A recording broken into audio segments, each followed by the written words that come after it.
Hi, my name is PJ, and welcome to our short presentation. Have you ever wondered how the rich keep getting richer while broke people stay broke and the middle class seems to be shrinking? Well, this isn't nearly as mysterious as it may appear when you examine the specific differences in how broke people, the middle class, and the rich spend their money. Now, this is such a simple concept, yet so profound, it nearly knocked me out of my chair when I finally understood it. I'm going to show you exactly how the rich spend their money, and you can evaluate for yourself why they keep getting richer and the broke keep getting broker, and why the middle class remains so stressed out. Now, to get started, I'd like to review some financial terms we'll be using during this presentation. The terms that you need to be familiar with are cash flow, which means money you bring in, expenses, which means money you spend, assets. Now, this is the most confusing one. You're probably familiar with the traditional definition of an asset, which is something you own or have equity in. However, back in the 1990s, Robert Kiyosaki introduced us to a new definition of an asset in his groundbreaking Rich Dad, Poor Dad series of books. Robert taught us that an asset is something that pays you, and that's the definition we'll be using here. Liabilities is the last term, and it's defined as things that cost you money. As an example, a house is typically viewed as an asset. But can it actually be a liability? Yes. With our revised definition, anything that costs you money is a liability, not an asset. If you have a mortgage, your house is an asset to your banker because it pays him or her every month. But could a house also be considered an asset to you? Yes, in the right circumstances it could, when it pays you money. Let's say you buy a house and you rent it out, and it paid you a positive cash flow every month after all expenses. That would then be considered an asset. Now, one more time with the terms, just to be very clear before we continue. Cash flow is money you make. Expenses, that's money you spend. An asset pays you, and a liability costs you.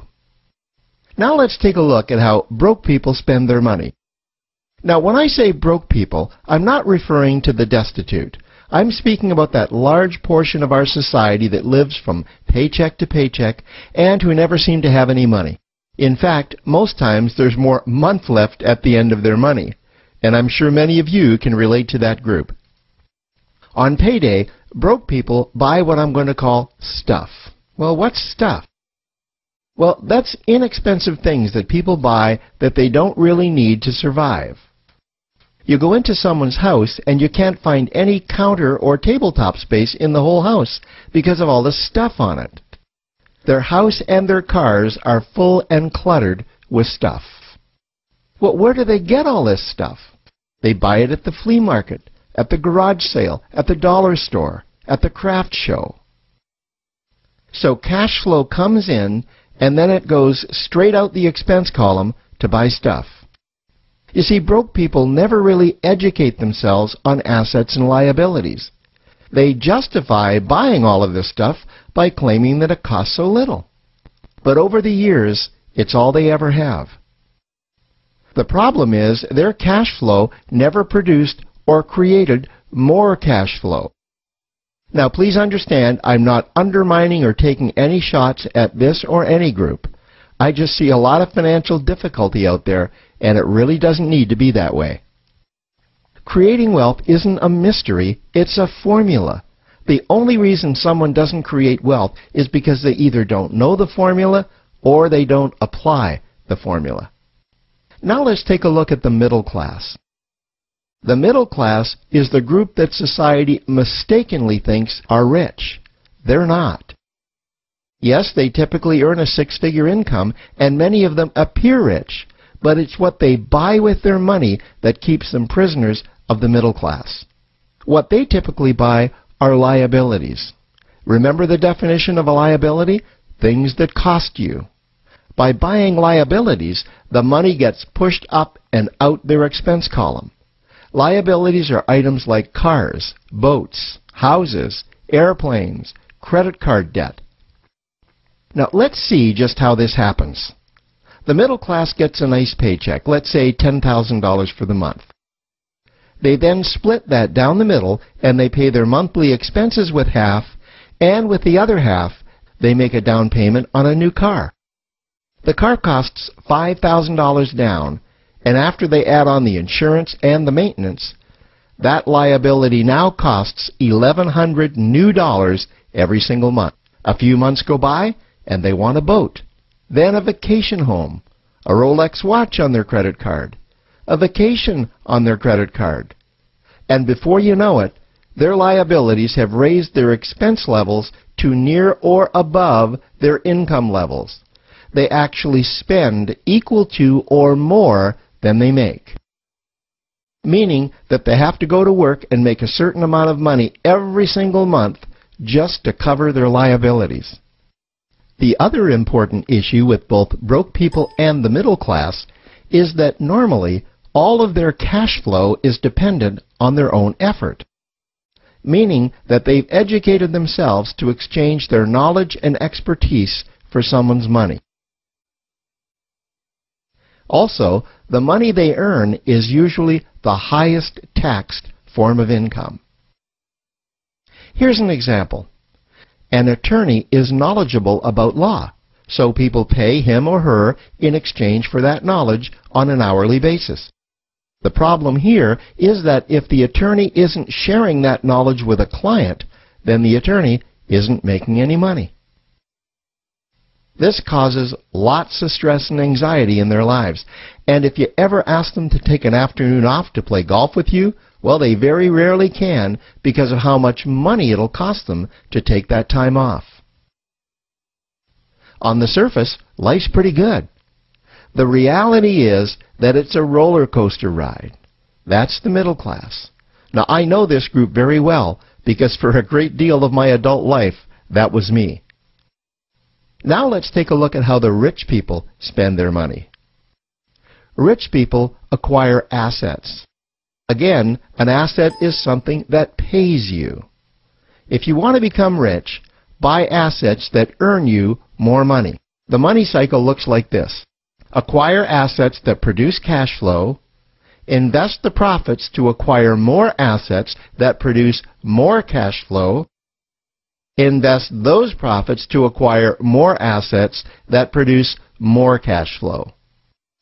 The rich spend their money and acquire things that produce more money. Here are a few examples of assets that produce more money. Investments are the obvious ones: stocks, bonds, real estate. Education is another asset. If you learn how to do something that produces more money for you and you actually do it, that's buying an asset. There's a great quote that goes, "If you think education is expensive, you should see how expensive stupidity is."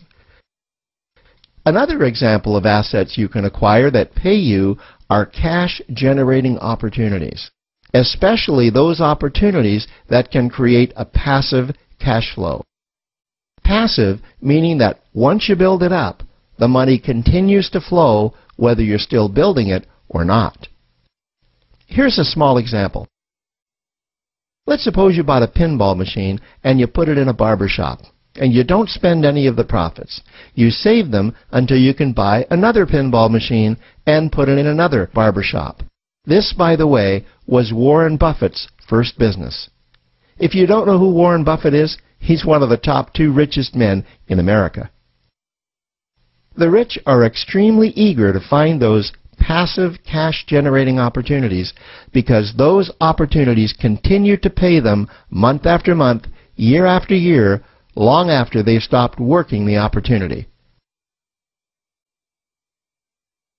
You know, I see this happen again and again with successful entrepreneurs. They find a passive cash flow stream that they build up, and it continues to pay them month after month, year after year.